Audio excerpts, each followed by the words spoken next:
যোৱা কেইদিনমান আগতে আমাৰ সকলোৰে মৰমৰ অভিনেতা কিশোৰ দাস কৰ্কট ৰোগত আক্ৰান্ত হৈ মৃত্যুৰ মুখত পৰে। আৰু এই কেইদিনত আমাৰ সকলোৰে মনত প্ৰায়ে আহি থকা এটা প্ৰশ্ন হৈছে কৰ্কট ৰোগৰ লক্ষণ কি আৰু ইয়াক কেনেকৈ ধৰিব পাৰি। এটা আন্তৰ্জাতিক স্বাস্থ্য ৱেবছাইটত উল্লেখ কৰা অনুসৰি কেইটামান মূল লক্ষণ আপোনালোকৰ মাজলৈ আগবঢ়াব বিচাৰিছোঁ। ভিডিঅ'টো অলপ দীঘল হ'ব পাৰে, যিহেতু প্ৰায় কেইটা লক্ষণৰ বিষয়ে কোৱা হ'ব, তো ভিডিঅ'টো শেষলৈকে চাবলৈ নাপাহৰিব। ভিডিঅ'টো আৰম্ভ কৰাৰ আগত যদিহে আপোনালোকে এই চেনেলটো ছাবস্ক্ৰাইব কৰা নাই, তেতিয়াহ'লে ছাবস্ক্ৰাইব কৰি নটিফিকেশ্যন বেলটো অন কৰি থ'ব। কেঞ্চাৰৰ প্ৰাথমিক লক্ষণ। কেঞ্চাৰ হোৱা আগতে আমাৰ শৰীৰে ইয়াৰ সংকেত ৰূপে কিছুমান লক্ষণ দেখাব। যদি আপুনি শৰীৰৰ এনেকুৱা লক্ষণ দেখা পায়, তেনেহ'লে অৱহেলা নকৰি ডাক্তৰৰ পৰামৰ্শ গ্ৰহণ কৰিব। আহকচোন আমি জানো আমাৰ শৰীৰেনো কেঞ্চাৰ হোৱাৰ পূৰ্বে কেনেধৰণৰ লক্ষণেৰে কেঞ্চাৰৰ সংকেত দিয়ে। পাকস্থলীৰ সমস্যা। পাকস্থলীত সামান্য সমস্যা হোৱাটো বৰ বেছি চিন্তনীয় বিষয় নহয়, কাৰণ সকলো ব্যক্তিৰে কিবা নহয় কিবা সৰু সুৰা সমস্যা থাকেই। কিন্তু অনবৰত পাকস্থলীত সমস্যাল হৈ থকাটো কেঞ্চাৰৰ প্ৰাথমিক লক্ষণ হ'ব পাৰে। ডায়েৰিয়া আৰু ডিচেণ্ট্ৰি আদি সমস্যাসমূহে এই লক্ষণ প্ৰকাশ কৰে। ইয়াৰ কাৰণে পেটত গেছ আৰু পিঠিৰ বিষৰ সমস্যা হ'ব পাৰে। ৰক্তচাপ হোৱা। অনবৰতে ৰক্তচাপ ওলাই থকাটো কেঞ্চাৰৰ লক্ষণ হ'ব পাৰে। যদি কেঞ্চাৰৰ সম্ভাৱনা থাকে, তেনেহ'লে অন্তত হোৱা ঘাৰ পৰা মলাশয়ৰ দ্বাৰা তেজ বাহিৰ হৈ থাকে। বিশেষকৈ কলন কেঞ্চাৰ সম্ভাৱনা থাকিলে এনেকুৱা সমস্যা হ'ব পাৰে। ইয়াৰ লগতে শৌচ প্ৰস্ৰাৱ কৰাৰ সময়ত যদি কষ্ট বা মূত্ৰৰ লগত তেজৰ মিশ্ৰণ পোৱা যায়, তেনেহ'লে প্ৰষ্টেট কেঞ্চাৰ অথবা ডিম্বগ্ৰন্থি কেঞ্চাৰৰ লক্ষণ হ'ব পাৰে। মহিলাসকলৰ মাহেকীয়া ঋতুস্ৰাৱৰ পাছতো যদি ৰক্তচাপ বন্ধ নহয়, তেনেহ'লে এই সমস্যাটো গুৰুত্ব সহকাৰে ল'ব লাগে, কাৰণ এইটো কেঞ্চাৰৰ প্ৰাথমিক লক্ষণ হ'ব পাৰে। গতিকে শীঘ্ৰে ডাক্তৰৰ পৰামৰ্শ গ্ৰহণ কৰিব লাগে। ৰাতি অত্যাধিক ঘমা। যদি ৰাতি খোৱাৰ সময়ত ঘাম অত্যাধিক ওলায়, তেনেহ'লে এয়া কোনো ঔষধৰ সেৱন কৰাৰ সংক্ৰমণৰ সংকেত হ'ব পাৰে।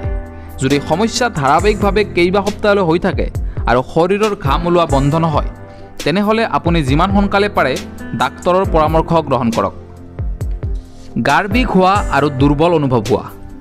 বেয়াকৈ খোৱা বা দীঘলীয়া সময় ধৰি অসুবিধাজনকভাৱে বহি থাকিলে পিঠিৰ বিষ হোৱাটো স্বাভাৱিক, কিন্তু কোনো কাৰণ নোহোৱাকৈ দীৰ্ঘদিন ধৰি পিঠিত বিষ হোৱাটো প্ৰষ্টেট কেঞ্চাৰৰ কাৰণ হ'ব পাৰে। ইয়াৰ উপৰিও কঁকালৰ ওচৰৰ মাংসপেশীবোৰত বিষ হোৱা, কোনো ধৰণৰ শ্ৰম নোহোৱাকৈ ভাগৰুৱা অনুভৱ কৰা আদিক কেঞ্চাৰৰ প্ৰাৰম্ভিক লক্ষণ হিচাপে গণ্য কৰা হয়। ওজন কমি যোৱা। কোনো ধৰণৰ কাৰণ নোহোৱাকৈ দেহৰ ওজন কমি যোৱাটো কেঞ্চাৰৰ প্ৰাৰম্ভিক লক্ষণ হ'ব পাৰে। ভোক নলগা, খাদ্য খাবলৈ ইচ্ছা নকৰা বা যথেষ্ট পৰিমাণৰ খাদ্য খাব নোৱাৰাটো কেঞ্চাৰৰ প্ৰাৰম্ভিক লক্ষণ হ'ব পাৰে।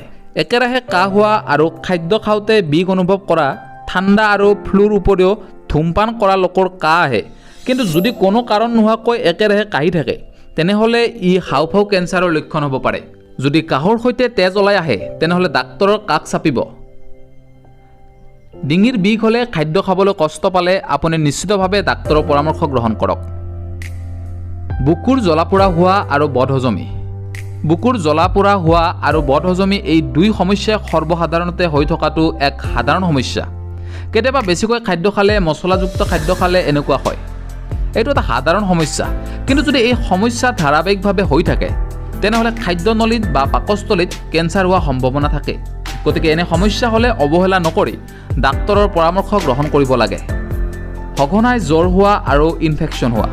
দীৰ্ঘ সময় ধৰি জ্বৰত ভুগি থকাটো অথবা ইনফেকশ্যন হৈ থকাটো কেঞ্চাৰৰ কাৰণ হ'ব পাৰে। অত্যাধিক ভাগৰ অনুভৱ কৰা। সাংঘাতিকভাৱে একেৰাহে দুৰ্বল হৈ থকা অথবা ভাগৰুৱা অনুভৱ কৰাটো বিভিন্ন ধৰণৰ কেঞ্চাৰৰ কাৰণ হ'ব পাৰে। জণ্ডিছ। দীৰ্ঘদিন ধৰি লিভাৰ আৰু গল ব্লাডাৰৰ সমস্যা হৈ থকা বা জণ্ডিছ হোৱা আৰু চকুৰ মণিৰ বগা অংশ হালধীয়া হৈ যোৱাটো কেঞ্চাৰৰ লক্ষণ হ'ব পাৰে। শৰীৰৰ যিকোনো ঠাইত টেমুনা হোৱা। মহিলা স্তন, ডিঙি, পেট, কাষলতি আদি দীৰ্ঘদিন ধৰি টেমুনা হৈ থকাটো কেঞ্চাৰৰ লক্ষণ হ'ব পাৰে। শৰীৰত হোৱা তিলৰ পৰিৱৰ্তন। সাধাৰণতে শৰীৰত থকা তিলে কোনো ধৰণৰ সমস্যা সৃষ্টি নকৰে, কিন্তু যদি এই তিলৰ পৰিৱৰ্তন আহি পৰে আৰু পাছত বিষ হ'বলৈ ধৰে, তেতিয়া বুজিব লাগিব যে ই কেঞ্চাৰলৈ পৰিৱৰ্তন ঘটিব পাৰে। নখৰ পৰিৱৰ্তন। কোনো কাৰণ নোহোৱাকৈ যদি নখৰ পৰিৱৰ্তন হয়, তেনেহ'লে বুজিব লাগিব যে আমাৰ দেহত নিশ্চিতই কিবা নহয় কিবা পৰিৱৰ্তন ঘটিছে। যদি নখৰ ৰং মুকুতাৰ দৰে হয়, নখৰ মাজত ৰেখাৰ সৃষ্টি হয়, নখৰ ৰং পৰিৱৰ্তন হৈ মটিয়া হয়, তেতিয়া অৱহেলা নকৰি ডাক্তৰৰ পৰামৰ্শ গ্ৰহণ কৰিব লাগে, কাৰণ এই লক্ষণ লিভাৰ, হাওঁফাওঁ আৰু ছালৰ কেঞ্চাৰ ৰোগৰ সংকেত হ'ব পাৰে। ভিডিঅ'টো শেষলৈকে চোৱাৰ বাবে আপোনালোকক বহুত বহুত ধন্যবাদ। ভিডিঅ'টো আপোনালোকে যিমান পাৰে সিমান শ্বেয়াৰ কৰক।